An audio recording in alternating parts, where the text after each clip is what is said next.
This is John Robles. You're listening to an interview with George Galloway, a member of the British Parliament. This is part one of a longer interview. Hello, Mr. Galloway. It's a great pleasure speaking with you. I'm actually an admirer of yours from way back. But Thank you. No, the pleasure is mine. Thanks. Thanks. First question I'd like to ask you about, if we could talk about a little bit about your film that you're putting together regarding Tony Blair and his war crimes. Yes, not just his war crimes, but those will loom large in the charge sheet that the film intends to make. It's called The Killing of Tony Blair. It's a triple entendre.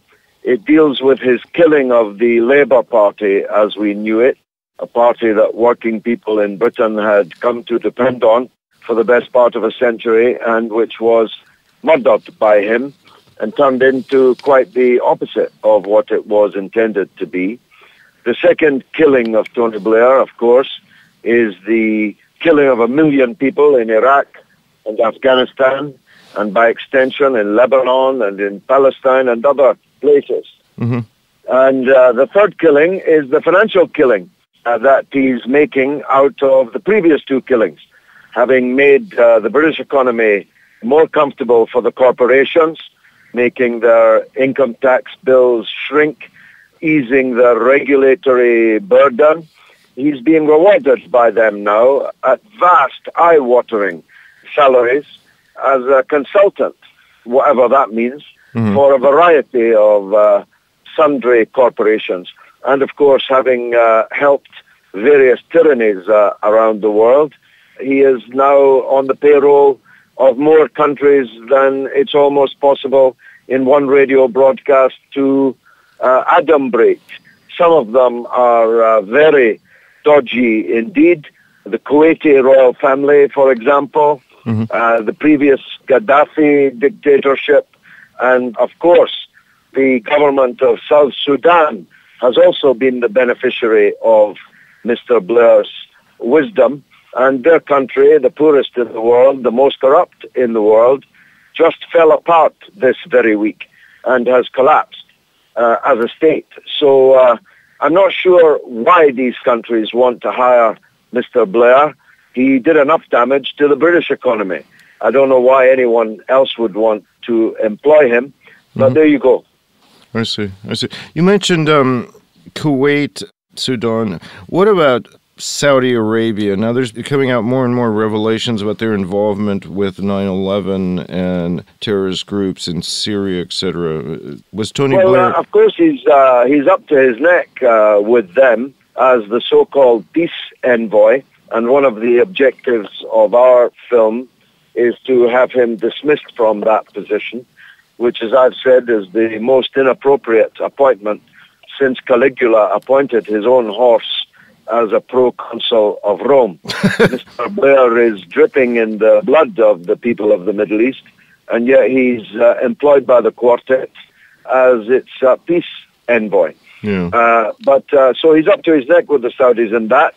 I'm not able to say at this point what, if any, financial involvement he has with them, but of course he works for a number of corporations who do very big business throughout the Gulf, and that would not exclude Saudi Arabia. I see. Now, you mentioned a number of 1 million people. I think it's purposefully obfuscated, the number of people that have died in Iraq and Afghanistan and in Libya that are being killed in Syria, etc. Where did you get your number of 1 million? Well, the Johns Hopkins University, one of the world's greatest, and the Lancet, the Journal of the British Medical Association, their estimation is that more than 1 million people have died in Iraq as a direct and indirect result of Blair and Bush's invasion. And I think you don't have to be Einstein to work it out. A vast number of people were killed in the shock and awe of the initial invasion. And then, of course, the serpent of sectarianism was unleashed by the war and occupation and deliberately fostered by the occupation, and it's now taking a daily death toll in Iraq almost as high as it ever was at the very highest point of the post-invasion killing around 2006 and 7. And, of course, you rightly say, the same mindset, although Mr. Blair had gone from office, the same mindset is involved in the imperial attacks against Libya and the one that was putative attack against Syria, and also those plans that definitely existed for an attack on Iran. All of these things ran out of the same stable as the Bush and Blair stable. I see. Just a reminder, you're listening to an interview with George Galloway.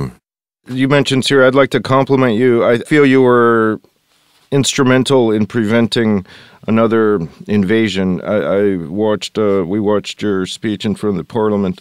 Well, it's kind of you to say that. I must say that in a lifetime in politics, I don't think I ever experienced a better day than the day that in our debate in the British Parliament, my own speech being one of 2 or 3, perhaps 4, taken at the very height of the debate, definitely switched the audience, no doubt. And we only won by 13 votes, which means if we hadn't persuaded 7 people, if those 7 had voted the other way, then Britain would now be at war with Syria and Iran by extension, and with Russia and China on the other side. And that would be a catastrophe hardly worth thinking about. Now, I've heard you speak about conspiracy theories before and stuff. I know you take a very realistic, show me the evidence type of stand, I think, if I understand properly. Yes, you're right. Do you think, this has been said several times by several people and some people I've interviewed, that they don't care, they would love to start, they meaning the banksters or the elites or the 1% or whatever you want to call them, it would be very profitable for them to start World War III, and they don't really care about anything. Up to a point, John, because if there had been war throughout the region, all-out war throughout the region, then you wouldn't have been able to purchase a barrel of oil, not at $150, not at $550. And the British and other Western economies would have slumped into collapse. So, of course, there are always some who profit from war, but few would have profited from that war, which is one of the reasons why I think the imperial powers have stepped back from it. It's a rather more complex matter. I don't buy the thesis that the 1% are organized in a kind of Bilderberg type formation. It's rather more complex than that. Oh, sure. The oligarchies and the political elites just all automatically face the same direction because they have the same interests by and large. They don't need a conference to discuss it. They don't need, even a telephone call between each other in order to coordinate it. They, as a matter of instinct, know which way to face in any conflict, in any big issue. And that's not surprising because, well, on the other side, I also instinctively know which way to face. I also can ask my question of who benefits, cui bono, and that gives me a diametrically opposite conclusion to them. So, and I don't need to consult anyone. I didn't need to consult Moscow in the old days, and I don't need to consult anybody now. I know what is in the interests of the mass of the working people and the poor and the downtrodden of the world.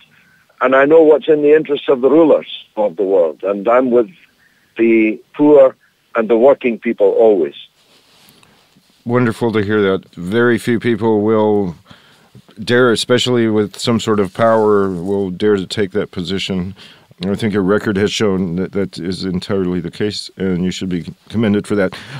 Well, I once said, John, to a certain senator, now ex-Senator Norman Coleman, in the U.S. Senate in 2005 when he was trying to push me around procedurally before we got started.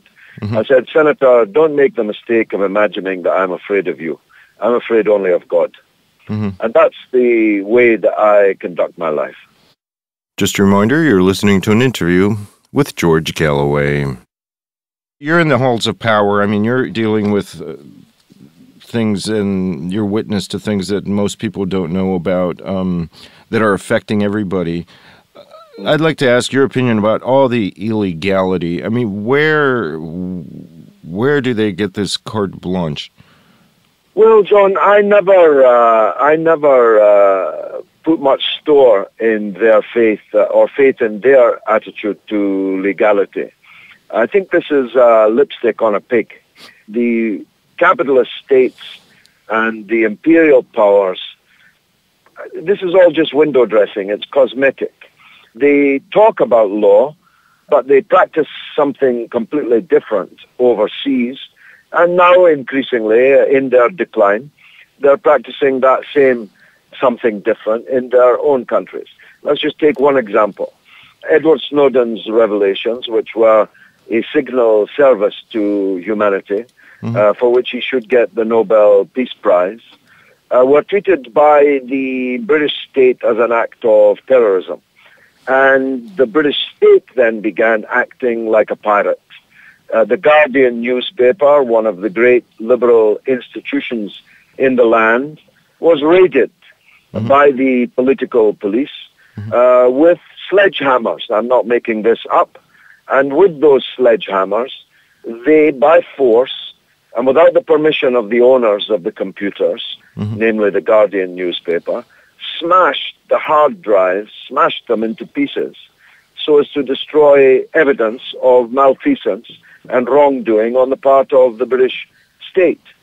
Now, such actions would have been caricatured in the past by the British state as being the kind of thing that happens in dictatorships, in autocracies, the kind of thing that happens anywhere except Britain.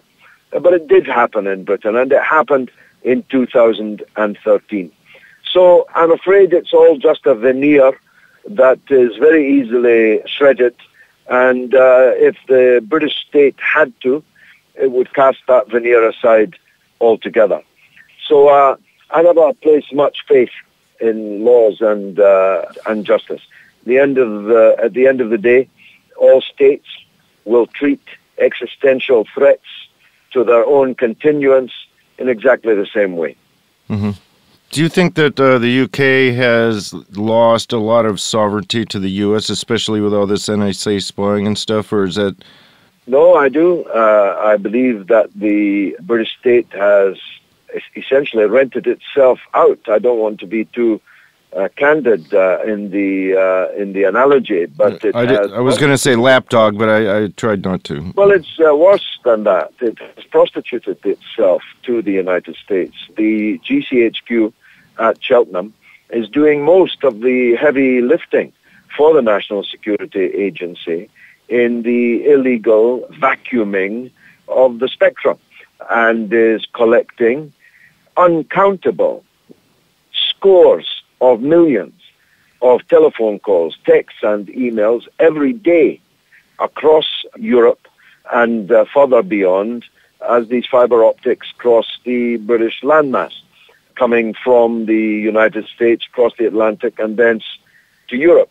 Now, the British state is doing this through GCHQ because of the fact that there are more restrictions on the American state. Imagine, the American state is more circumscribed by law than the British state is. So the British hire themselves out to the U.S.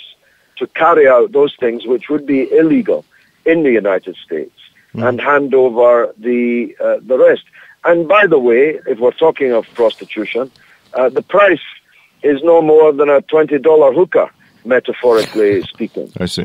We get £120 million per year for carrying out this crime against the world, hacking the telephone of other European statespeople. For £120 million a year, my goodness, how cheap do they think we are? Wow. Well, pretty cheap, as it turns out. Yeah. That was the end of part one of an interview with British Member of Parliament George Galloway. You can find the next part of this interview on our website at voiceofrussia.com. Thank you very much for listening, and as always, I wish you all the best and happy holidays, wherever you may be. This is John Robles. You're listening to an interview with George Galloway, a member of the British Parliament. This is part 2 of an interview in progress. You can find the previous and following parts of this interview on our website at voiceofrussia.com. Can I ask your opinion, since this is the Voice of Russia, what is your opinion about Russia's position on Syria? President Putin is my man of the year, and I don't see how anyone could stand up against that nomination. He really has played a blinder. First of all, on the Snowden affair, and then seizing the moment. I mean, John Kerry was in London when he presented that opportunity, when he said at a press conference with William Hague beside him, he said that the only thing that can stop this imminent attack is for President Assad to give up his chemical weapons in their entirety. And as soon as I heard that, I realized that an opening had just presented itself. But no sooner had Kerry spoken when President Putin and Minister Lavrov, who's another man who's had a great year, seized that opportunity and saved the world from a cataclysm. And if you don't get a Nobel Peace Prize for that, I'm not sure what you'd get it for. Perhaps like Obama, you get it for actually creating war and mayhem around the world. I think the Nobel's lost its credibility anyway, especially with Obama. Yeah. I mean, they should have demanded it back. I mean, here's a man, he's engaged in continuous, open, extrajudicial execution, and he's non-apologetic about it. And that's right. He holds a meeting. He holds a meeting every week. I think it's a Thursday, but it may be a Tuesday. Terror Tuesday. It's Tuesday. He goes through a kill list and signs people's death warrants. Absolutely extrajudicially, extraterritorially, murderously. And yet, Sandy Hook and other places, he goes there and sobs and breaks into tears rolling down his face over the death of innocents in these maniacal shootouts in American schools. But it doesn't seem to occur to him that mothers whose children are eviscerated by these Hellfire missiles are crying just the same as the mothers at Sandy Hook. What did you think about Obama at Nelson Mandela's funeral? I'm sure you know what I'm talking about. I do, of course, and I felt that the Obama myth has survived in some parts of the world, perhaps obviously and particularly in Africa. But in truth, President Obama is just an empty suit. The only thing that he has going for him, the only thing that is praiseworthy about him, is that he was a black man who got elected as President of the United States. He's little better, if better at all, than George W. Bush, and you can't say worse than that. And he doesn't even have the alibi that George W. Bush had of being an imbecile. President Obama is a professor. Right. He's probably the best educated president there's ever been. And the alibi that Bush had just doesn't wash with him. Yeah. So that's all the more condemnable. Now, who would you say, people have said, well, it's not his fault, there's this shadow government controlling everything. It's the CIA, it's the banking interests and moneyed interests that are controlling everything. It's not Obama's fault that he betrayed his own people and everybody else when he became president. No, I just don't buy that. The elected president of the United States of America is the most powerful man in the world. And at the beginning of his first term, in his landslide victory, with American capitalism on its knees, with the country embroiled in unpopular and losing wars, it was open to Obama to become Roosevelt plus. He could have utterly transformed the landscape, and he utterly failed to do so. He's just an empty wrinkle, I'm sorry. Well, it's true. I mean, even black Americans, I mean, they're worse off now than they were, even in the 60s, when they were just trying to get out of segregation. And they can't say anything. The liberal left can't say anything in the United States against Obama because he's supposed to be their man. How can you say something bad about it? First black president in history. But feminists were equally wrong-footed when Margaret Thatcher became the Prime Minister of Britain in 1979. For a decade, they had been telling us how different things would be if only women were in the top positions of power, how many fewer wars there would be, how much less aggression there would be in public life, how nicer and kinder and gentler politics would be. And Mrs. Thatcher came along and proved that it's not the presence of testicles in a leader that makes them venal. It's the politics and the economic beliefs that they have running through their veins. That's what counts. Well, I think it's what they don't have as well, a complete lack of conscience. Speaking about Thatcher, I mean, I was shocked when I found out about the people she had let starve themselves to death.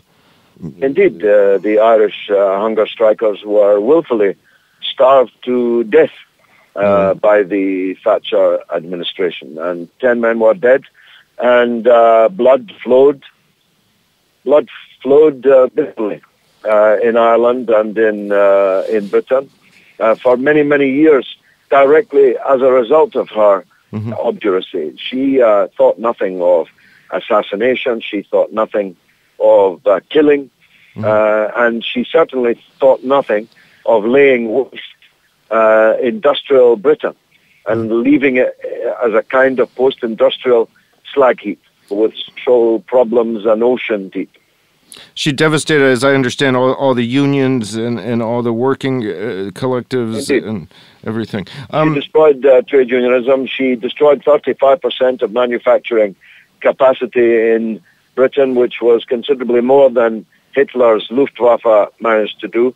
And her legacy is still causing grief and pain, even now that she's dead and 20 years after she left office. I would call you, if you don't mind, a champion of legality and rule of law. I think you're one of the few people that I've heard that I agree with almost everything you say.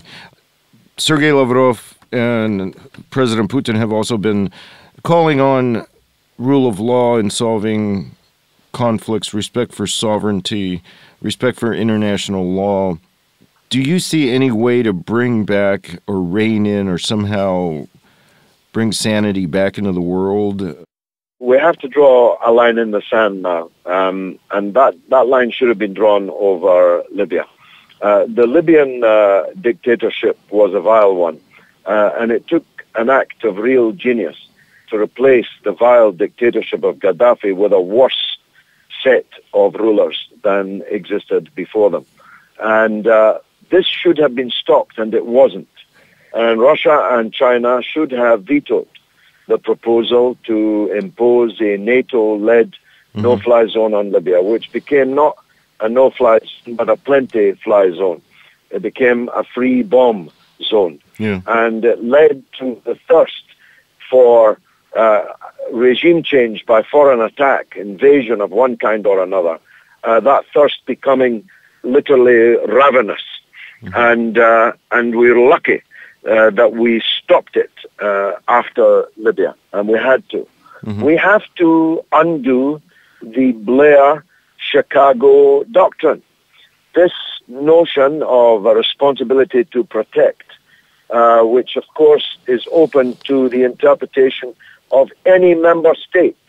I mean, for example, according to the Chicago doctrine, which has been now used in Yugoslavia. You're speaking about the NATO doctrines, as far as I know. Yes, okay. Yes, but they have been allowed to become United Nations doctrine.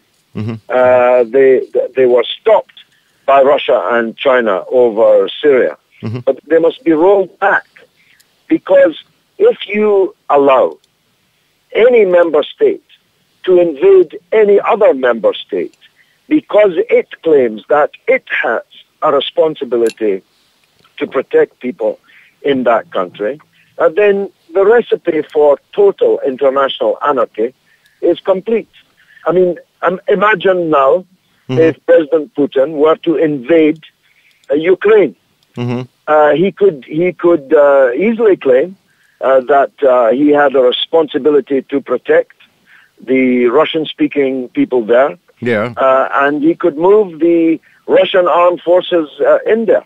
Yeah. He could easily have done so in Latvia and Lithuania and other places where the rights and even the safety of Russian-speaking people there were being prejudiced, some of them extreme prejudice. You simply can't have a world where any member of the United Nations can invade any other member on the basis of its responsibility to protect. We have to go back to a time, seems long distant. Alas, I've lived long enough to remember when it was the norm, which is that every nation state is sovereign and that it has sovereign rights. And one of those sovereign rights is not to be invaded and occupied and regime changed by other states. Right. We have to get back to that situation, or the world will become increasingly lawless and anarchic.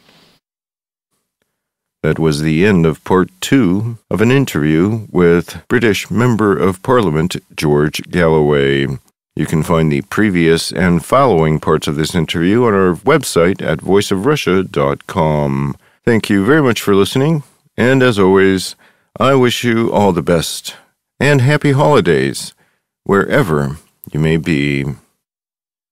This is John Robles. You're listening to an interview with George Galloway, a member of the British Parliament. This is part 3 of an interview in progress. You can find the previous parts of this interview on our website at voiceofrussia.com. Another country that I just wanted to add to your list was Saudi Arabia, when Prince Bandar threatened terrorist attacks on the Olympic Games in Sochi. Russia would have had every right to just wipe it off the map. Well, Saudi Arabia is a gangster state, and Bandar is increasingly the chief capo.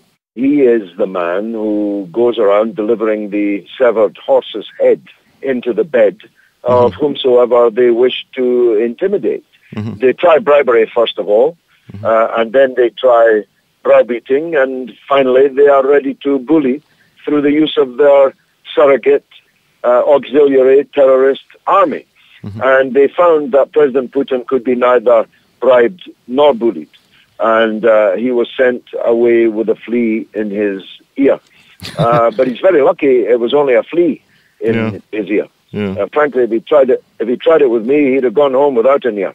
Yeah, I mean, you don't threaten a nuclear superpower. I'm sorry. I mean, the West can say whatever they want, but Russia is still a nuclear power. You don't tell a president we're gonna unleash Al Qaeda. We control your Chechen terrorists. What about Scotland? You're Scottish, yes, sir? Yes, I am. Yes. What about Scottish independence? Do you think that will happen, or how's that going? I don't think it will happen, and I don't want it to happen. I'm against the breakup of states. This small country has been one country for more than 300 years. We speak the same language.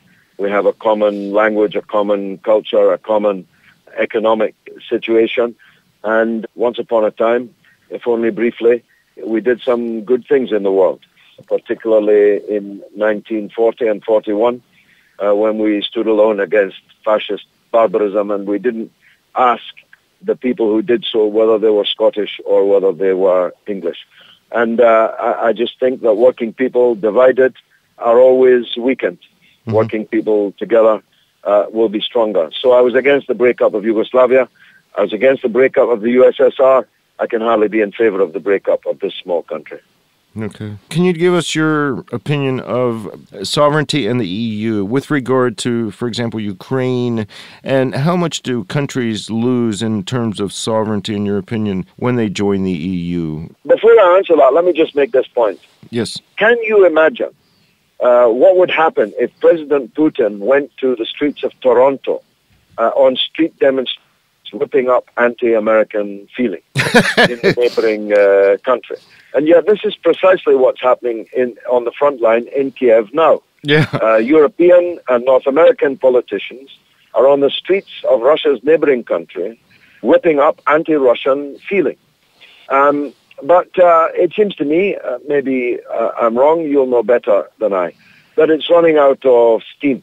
Again, President Putin, with his economic arrangements that he's now made with the president of Ukraine, has again played a masterful diplomatic game.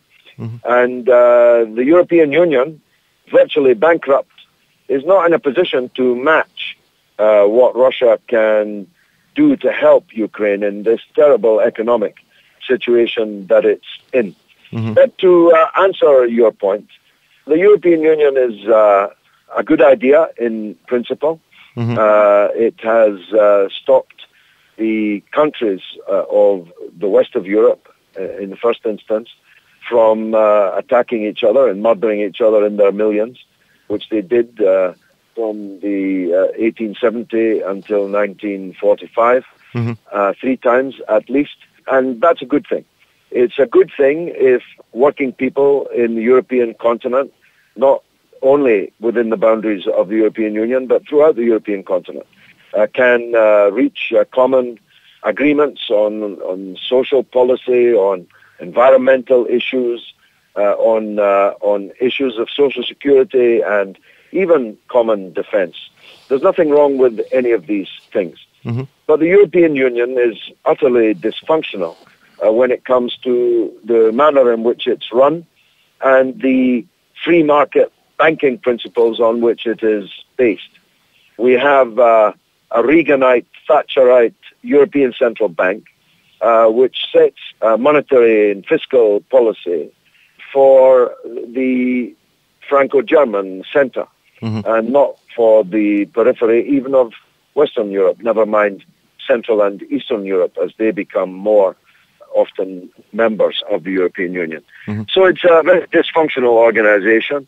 It's broke, and it ought to fix its own problems rather than sticking its nose into the problems of Ukraine and the Ukraine's relationship with Russia. I see. And by extension, NATO. What's your opinion about NATO and their expansion? Well, NATO is an imperial war machine. Its name is increasingly, of course, a misnomer.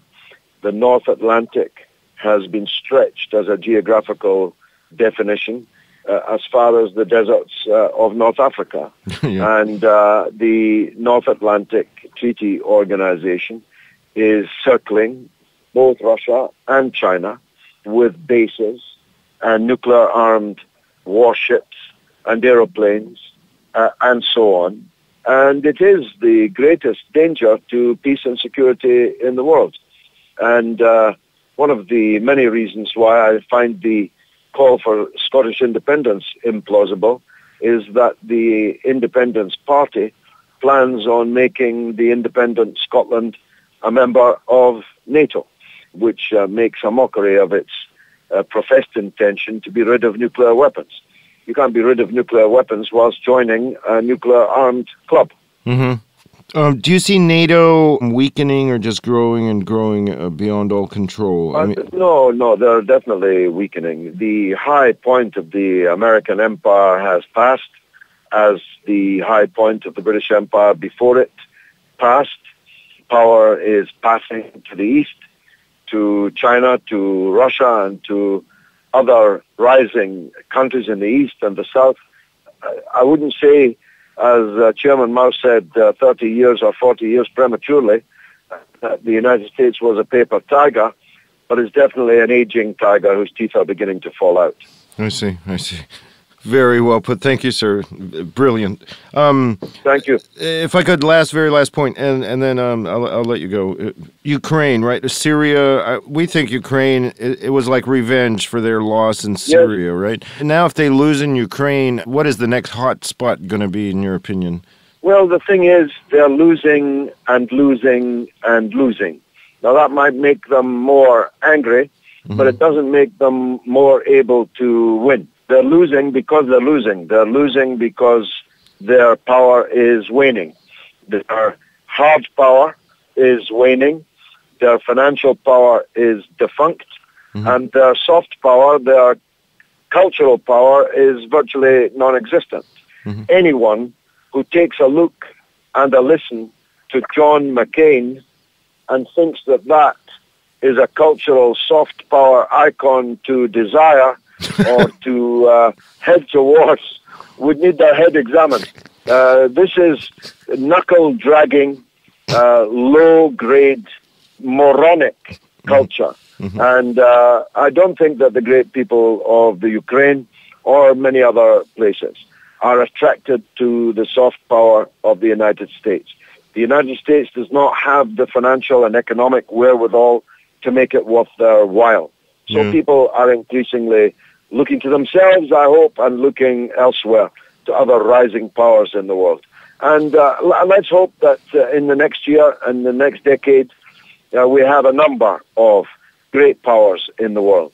Mercifully, we have emerged intact from the very dangerous 20 years in which the United States was the sole superpower in the world. We escaped that, and we must never allow ourselves to endure that trial again. I see. Can we finish up with your film? Can you give us a few details? Maybe plug it if you want to. Tell us Yes, where can we go? Yeah. I understand your film, it's very unique in that it's being funded by the people, if I understand right. The killing of Tony Blair began on Kickstarter, which is a crowdfunding mechanism. We asked for £50,000 sterling, and we got 160. Wow. And the money is still coming in. It can't come in now by Kickstarter, but you can still support us through PayPal. You can go to blairdoc.com, theblairdoc.com. You can follow us on Twitter at @theblairdoc. There are many, many ways. If you forget any of those, just go to George Galloway MP on Facebook or follow me, George Galloway, on Twitter, and I'll put you in the right direction. The film should be out next autumn, and it's coming to a cinema near you. Okay. I'm sure it will be very popular in Russia. Hopefully we can get a Russian version. I hope so. Thanks very much indeed, John. Okay, thank you, sir. It was an honor and a pleasure, and thanks for your time. My pleasure. My pleasure. Thanks. Bye. Okay, bye-bye. That was the end of part 3 of an interview with British Member of Parliament George Galloway. You can find the previous parts of this interview on our website at voiceofrussia.com. Thank you very much for listening, and as always, I wish you all the best and happy holidays, wherever you may be.